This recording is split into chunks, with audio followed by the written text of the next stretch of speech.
So how can we be happy and use our everyday experiences to really save a life?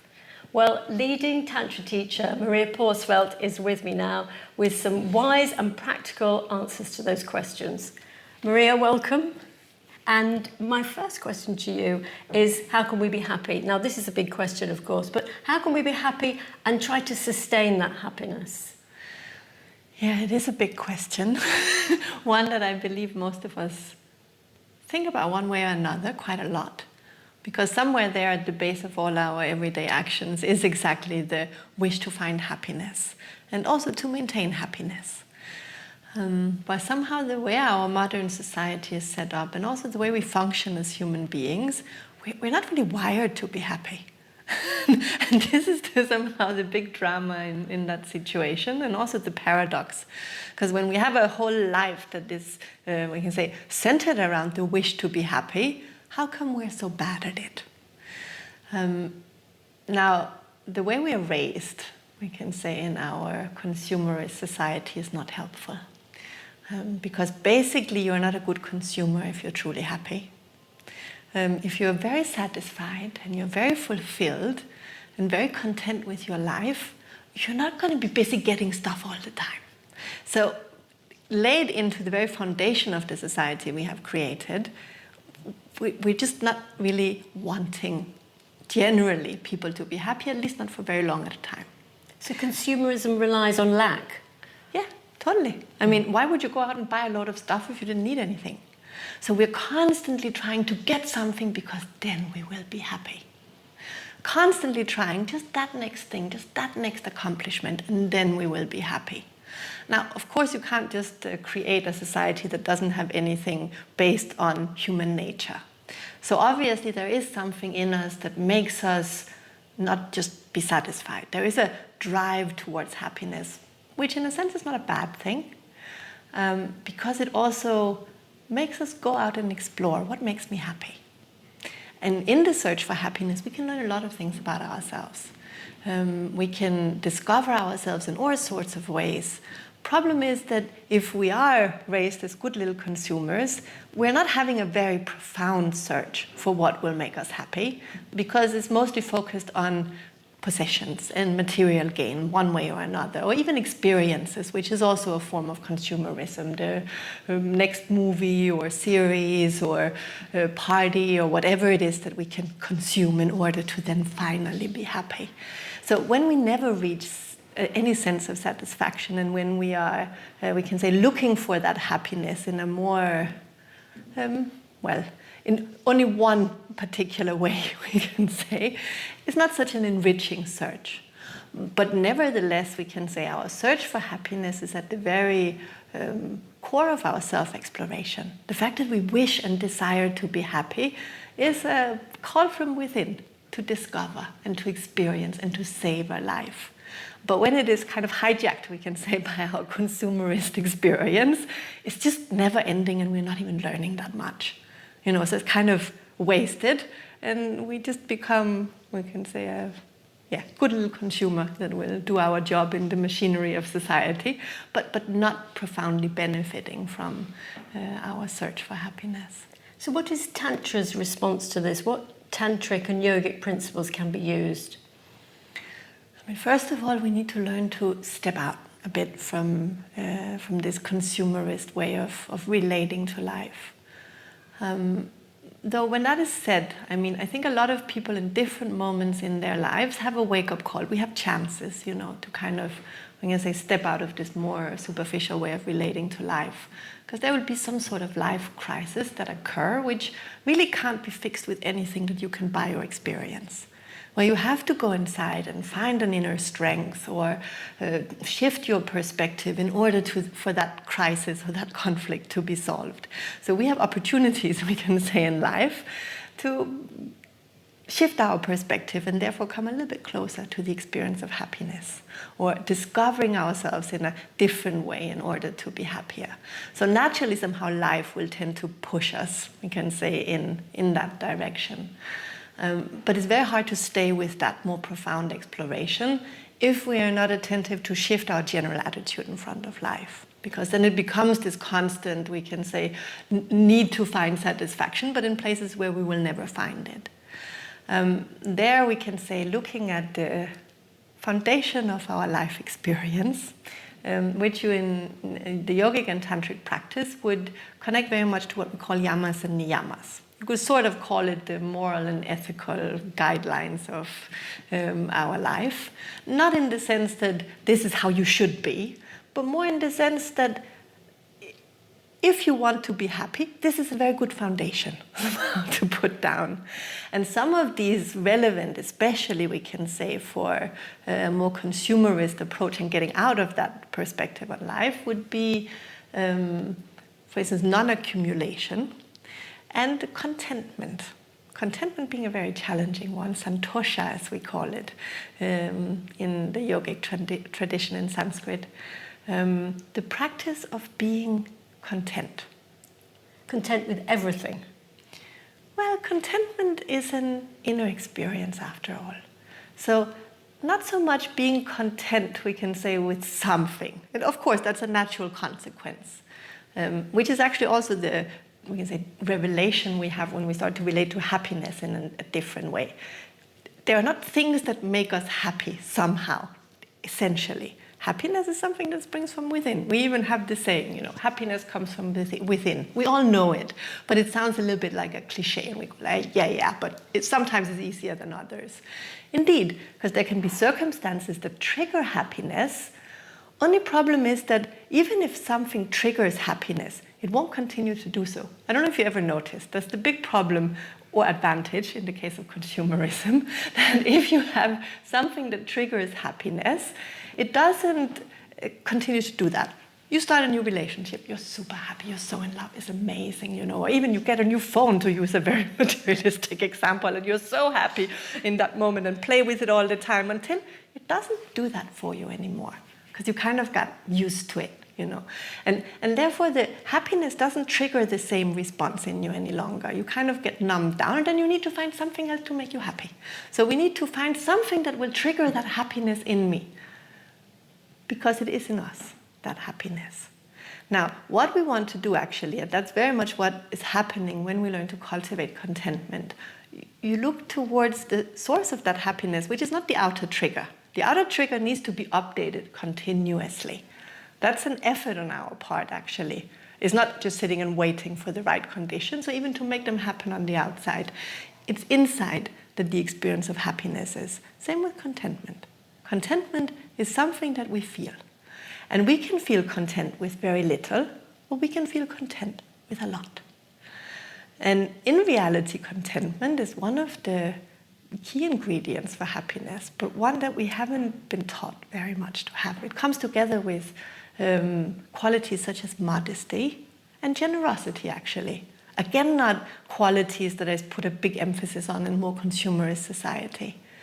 Also, indeed, and that's kind of how it's put up, if you have modesty and you have, we can say, generosity, but without fulfillment, you're being modest just because you think that's the right thing, or you're trying to be generous just because you think that's the right thing. It's not going to lead to happiness. Then it's going to lead to contraction and a feeling of frustration and not having enough. But if you're truly generous, it springs from a feeling of abundance, that you have enough and you have more. So you can give, you can offer. If you are truly modest, it connects actually to a state of contentment. You have enough and you're happy with what you have. And therefore you can, settle for less and actually focus on other things that will be much more, we can say, conducive to your happiness. Or you can afford to be really generous, which gives us a lot of happiness. So there is a key in those, we can say, qualities, but they need to come together, those attitudes in life, in order for us to truly discover happiness in them. So you're triggering contentment, nurturing modesty and gratitude, and this somehow gives you the ability or a new habit or a new way of being. And this is clearly a key tantric tool. On your own personal path, have you got any examples you could give us of how you've used that? Well, one thing I discovered definitely was that actually practicing generosity, but consciously, can be extremely powerful. Because very often when we're in a feeling of lack, and I think actually that's been a very big, we can say, problem for me in my life. Not because I ever actually lacked anything, if I think back, of course, from a perspective of contentment, so it looks different. But if I think back on my life, I never really lacked for anything much. I mean, yeah, there's been periods where I haven't had a lot of money or things like that, but I've never really lacked somehow everything I needed in life. And still, I was very characterized by this feeling of frustration and not having enough and being dissatisfied with myself and with my circumstances. And of course, in a way, that led to a drive, even to discover myself more in different ways. Because I had this feeling even, it took different expressions, my feeling of lack or concern that something wouldn't be enough. But when I was a teenager, I would, I think, imagine what your life will look like. And you usually have a sort of a life path laid out in front of you. You're going to finish your high school and then you will go to university, maybe travel a couple of years first. That was kind of normal in Denmark to do that. And then you come back, you finish your education in university, and then you get a job, a career, husband, kids. And I thought, then what? It was somehow so terrifying, this idea, but then what? There has to be more, there has to be more. And somehow I was very motivated in life by this idea that has to be more. Now, in a sense, I'm very grateful for that attitude because it led me to discover a whole lot more.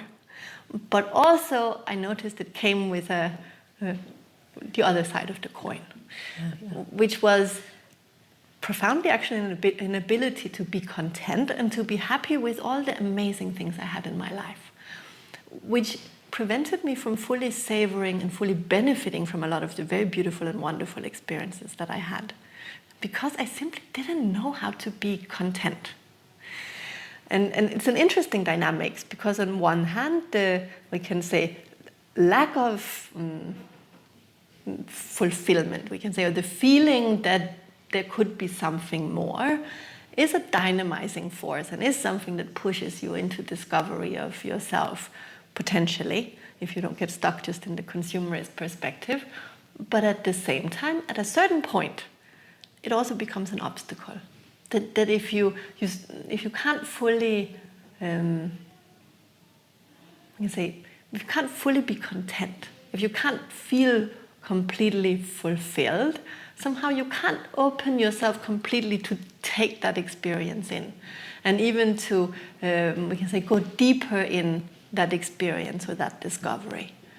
And therefore you stay a little bit on the surface, actually, even on the surface of life a little bit, actually, when you can't open up to fully savor and feel content and fulfilled by an experience. You cut a layer off somehow and you stay a little bit on the surface. What is it that makes us have these lists of I'll be happy when, or what are we waiting for? Why can't we grasp the nettle and say, yes, that contentment sounds like a good idea. I'm going to teach myself to be contented. What's going on, this two sides of the coin that we have? I mean, a big part of it is the inability to simply be content. This idea of, it's a certain inner agitation as well, we can say, that we are having, because it's a feature of a mind that is agitated as well.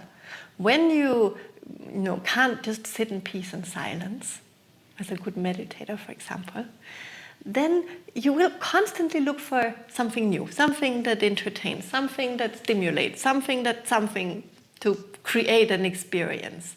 Somehow you only really feel alive when everything is moving like that, It's hard to feel something when apparently there is nothing.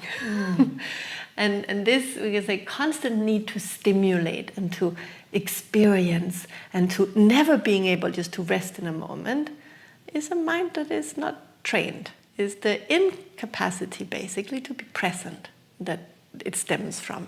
And considering that very few people take meditation practice or concentration practice far enough to be able to actually be in the present moment, it's not surprising that we can't really just, be happy and content, because we're constantly projecting, constantly the next thing. And we can't really just stay with what is now. Because of course, being happy now, being fulfilled now, being content now means that you can be present now. And if you cannot, you can't actually experience happiness. You can't fully savor it. You'll have a glimpse and, oh, this feels so good. How can I keep it? Is your first thought, How can I get more of this because I like it so much? You already left that experience, really, and you're just projecting yourself into some sort of future, either with the dread of losing it or with the hope that you will keep it somehow. How come in society we don't focus more on contentment then, on savouring life, everything that life brings us?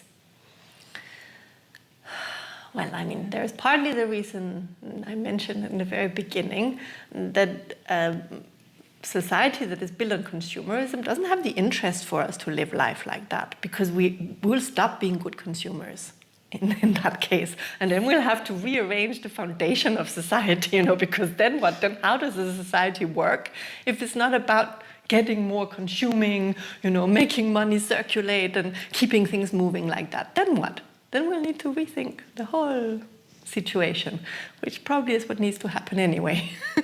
So contentment is something that we really need to know about, and we need to learn about it through Tantra. Contentment starts to move our focus, we can say, away from the triggers of happiness to happiness itself, the source of that happiness. Because the reason why usually we exit happiness is exactly as I mentioned, that we start to get so focused on the things that triggered the happiness, thinking that is the happiness itself, that we stop paying attention to what it feels like to be happy, the feeling of happiness that is within us. And then as we're moving through life, we try to hold on to all these triggers of happiness, but they will expire inevitably. The trick to be happy constantly in this experience of life is to stay very centered, we can say, in the happiness itself. And then to allow new triggers to appear. Because actually, when you're happy, you attract reasons to be happy. It's not the other way around, as we often believe, If and when these things happen, then I will be happy. It goes the other way around. When you are happy, you have more reasons to be happy. Same with contentment. And contentment there is kind of, we can say, a starting point for practicing being happy. So you practice being content not because of something, in a sense, but learning to be content. Of course, the contentment starts with figuring out, what do I have to be grateful for in my life right now? What reasons do I have to actually be content? That can be a place to start, even if you're still looking at, we can say, the triggers. Only we're not being triggered. We're actively looking for reasons that we can be happy or content in that moment. That's also why such a thing as gratitude lists is used a lot, but it's actually a very valid practice and a very useful practice to discover the things in life that are always there that we can be grateful for, because there are so many. It's just that we never pay attention to those. Again, also there is some, we can say, kind of biological wiring that's responsible for that, because we also have the survival instinct, so we have to scan for dangers, meaning what is wrong, not what is good and why can I relax. So you need to be like, okay, what is wrong? Problem is that when we live like that, you will be super focused on the very few things usually in your life that are not good, and they become ginormous. And you completely don't notice the majority of your life circumstances, which are really pretty good in most cases, even amazing, if you would just look. So we need to learn to shift also our attention onto the things that are actually wonderful and that are reasons to be happy and content in our life, and that's a constant practice. Again, going back to the idea of meditation practice is really important, because otherwise you just go on your default instinctual wiring, which means looking constantly for why are things bad? Why am I feeling bad?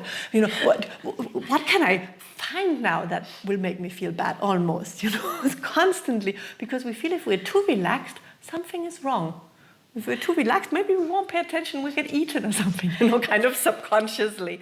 So we're so much, jumping around. Now, if we are not managing somehow to override that, meaning that we have a conscious awareness and presence, when you're really present, you can actually be content and happy, and you can still be ready if something should happen, because that's the thing. If you are kind of in an instinctual setting, if you get too comfortable and cozy, you won't notice because you kind of just zone out and someone might come and eat you. I mean, not that, but something might happen.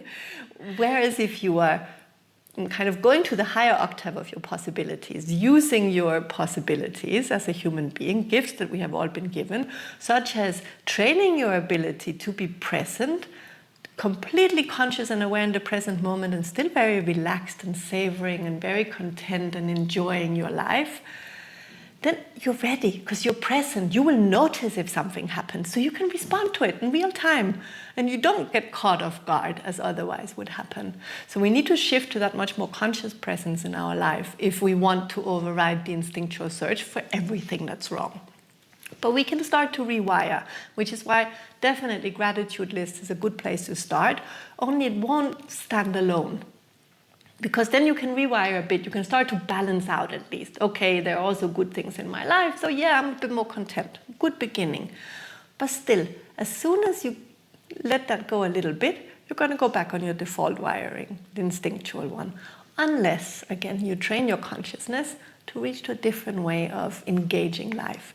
A life where you are consciously present by choice in the present moment. And in terms of accepting everything that happens, the good, the bad, and the ugly, and using everything as, if you like, to extract the juice of life, the seeds of your own learning from every single experience, is this another tantric principle? Most certainly. I mean, Tantra is the path that goes through life. And as I said, this search for happiness is at the very core of our life experience, because it is what propels us into the many experiences we can have in life. And then, yeah, we can search in really stupid places for happiness. But if we keep searching in stupid places for happiness, that's a problem. Maybe if you go and you look and you see, okay, happiness isn't here, let me look somewhere else. Eventually you discover, hey, happiness is there. Common for all the happy experiences that I have ever had is me. Also common for all the experiences that weren't so happy, also the same someone, the same presence there, the same awareness. But you stop kind of, we can say, clinging so much on each experience, but at the same time you extract more meaning from each experience. And by being, we can say, led by this search for happiness through life, you start to grow in an awareness and understanding of yourself. Because every life experience is a mirror, isn't it? Every life experience can teach you something about yourself, because you and your perspective is the main part, actually, of that experience. Two people can have exactly the same experience, apparently, from the outside, but their inner experience is so different, I mean, I've seen it before. Two people go to a party. One has an amazing time, and the other one thinks it was completely boring, or they didn't like it at all. It's a matter of perspective and the way you engage that experience. It's a matter of how it was for you. And there isn't an objective truth, in a sense, to whether that party, from that perspective, was good or not. It was about your experience of it that was reflected back. So you learned something about yourself, where you're at in this moment, your willingness to engage and participate. And maybe you're not feeling so social. Oh, but why is that then? What is happening? You turn your attention to that. Constantly, a life experience is an opportunity to realize some things about yourself. And once you start to become more and more, we can say, aware of that, the more you start to center in your experience, rather than being so busy focusing on the outer experiences and trying to make them correct, And it's not so much about being a good party or a bad party, because it kind of can refer to all of life, can't it? It's about your experience, whether it's good or bad, that then becomes interesting. Of course, we prefer a wonderful party, which is what we're aiming for, because why not? You can learn a lot from an amazing party if you're really present in it, if you are really conscious in that experience. Eventually, we can say the complete presence in an experience where it fulfills you, I mean a wonderful, happy experience, will just leave you with an inner silence. Like if you have a really good meal and you feel like very satisfied and very fulfilled, at least for a moment you're just, and there's stillness.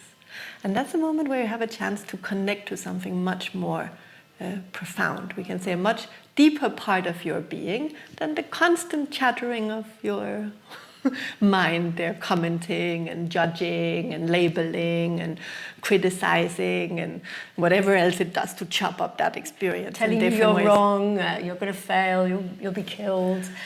But no one will like you. Exactly. Whatever our mind is kind of set up to tell us, different stories that usually we repeat again and again and again, you can fall into a different way of relating to yourself, which start to open up for a range of new perspectives, where you suddenly can relate. It's like become a little more flexible in your perspectives.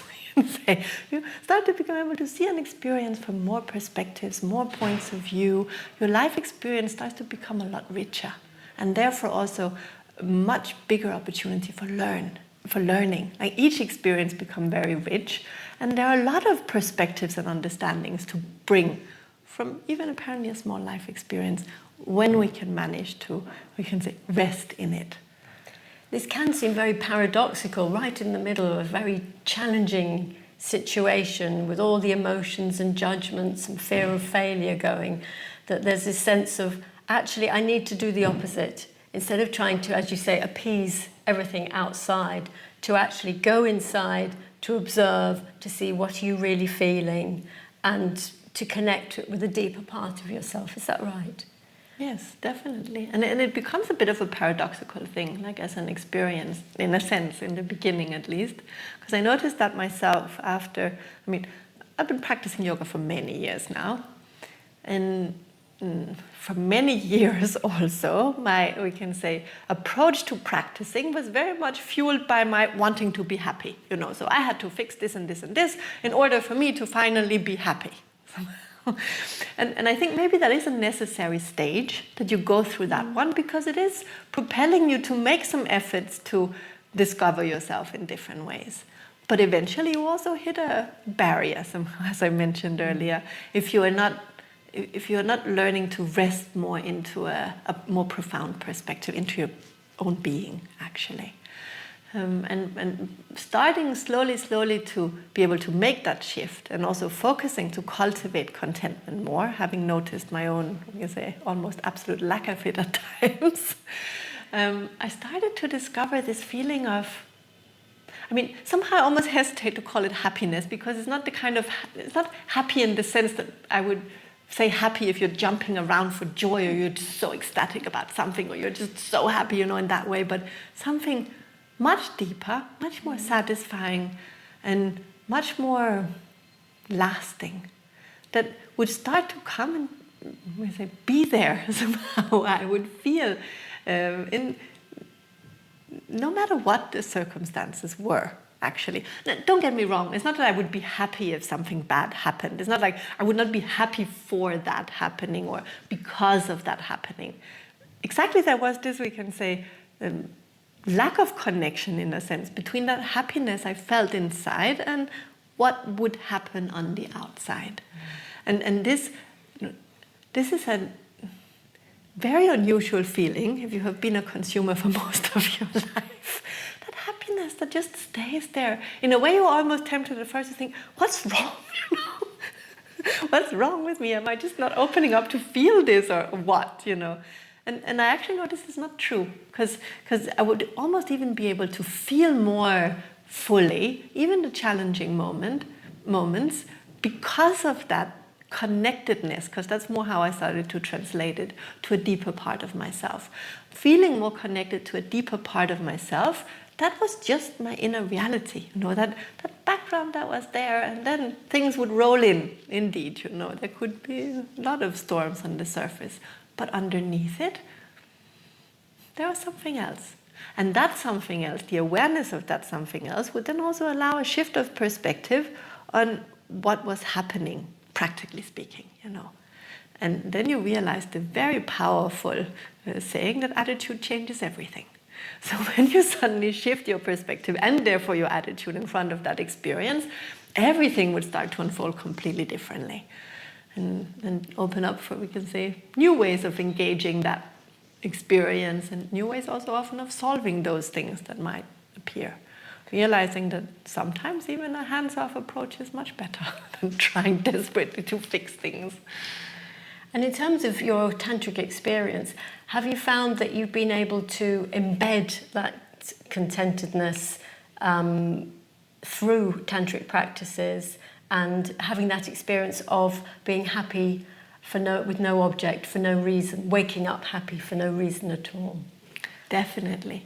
I think actually I can say where it started for me, even this experience of what it's actually like to be completely fulfilled. Because I don't think I actually knew until that moment, was through erotic experiences. Having a completely fulfilling erotic experience, I realized, wow, this is what it feels like to, be fulfilled, because I didn't know. And this feeling that everything is completely perfect, and you couldn't even imagine something could be different to make that moment even any more perfect, And it was quite, looking back, I realized that's actually quite shocking that I didn't know what it felt like. Except maybe now when I got the flavor, we can say, of the feeling of fulfillment, I remember being 3 years old and, in the garden and exactly that feeling of perfect fulfillment. But otherwise, I think for many years, I didn't even know what it felt like, So when you start to have, through a practice, these moments at least, you get a flavor and you realize that's like, that it is a possibility to feel like that. And of course, that also helps you to take steps towards experiencing that more and more. It's an interesting word, fulfillment, because you are actually filled up, instead of feeling empty. There is a great filling up. And I know I've had that experience in nature, in very beautiful places. I feel very full of the beauty of nature. Yeah, and the interesting thing is, then you would think, okay, if I'm fulfilled or I'm content, then I just won't do anything. I will just sit there, but it's not actually true. Because when you're fulfilled, you feel inspired. You feel to do things from the, we can say, overflow of abundance that comes from your heart, and you feel motivated for a different reason. And then suddenly you still have, we can say, the fuel for taking steps on the path to know yourself even more, to offer to the world, whatever it is your direction, your path is taking in that moment, you will have extra, we can say, reason. Not because you're searching or trying to get something. In a sense, you're trying to discover even more. But because you have a lot to, you can say, offer in that process. You're so fulfilled, you feel inspired, to live even more. And there is even this saying that appetite comes with eating. I find this to be very true, because somehow when you're very fulfilled, you're much better at enjoying, but really enjoying life and discovering life more, and everything is each one is making you even more fulfilled, each experience, which seems paradoxical, because if you're completely fulfilled, how can you be more fulfilled? Somehow you can. But only when you constantly move from one fulfillment to another, when you're desperately trying to hold on to that moment which was so perfect. Because I tried that too, trust me, after, those perfect moments of feeling so fulfilled. It's I want to feel like this forever. How can I hold on to it? Immediately you drop out and you're in agony instead, and then it becomes a bit of a roller coaster until you realize, we can say, the way of staying with that fulfillment, or at least going there over and over again, that place inside yourself, maybe we can even say. Well, you've told us about some very inspiring tantric principles, some wisdom and some practicalities. Before we end, is there anything else that you would like to add? Is it really useful to go on a course and study tantra? Yeah, definitely. I spent most of my life now doing it, so obviously I would recommend it to everybody, especially because even if you're not necessarily interested in or motivated by a desire to discover the truth of who you are and have supreme realizations, which Tantra offers you, you will find a way of being in life that will be infinitely more satisfying. And this I saw. Some people don't necessarily, we say, persevere all the way to complete realization. But they will learn tools to engage life in a different way. A life that starts to have more flavor, that starts to be more fulfilling, And a different way of, we can say, relating to others, being together, is of course life skills essentially, because Tantra is the science of life from a certain point of view. Life is here in order for us to grow and wake up. That's why we're in it. And Tantra is just telling us how to do that. And it's not to say that somehow, or to make us do something in particular, or say that the life as we live it now is not okay. It's more about waking up to the extremely precious life that you have, because I think most of us, we're just not aware. We dream of some, I don't know, some perfect life that is completely different than the one we have, without realizing that the one we have is pretty amazing, because we're just not present in it, and we're not fully tasting what is there. We're not fully embracing and savoring what is there. Thank you, Maria. Thank you, Vivian.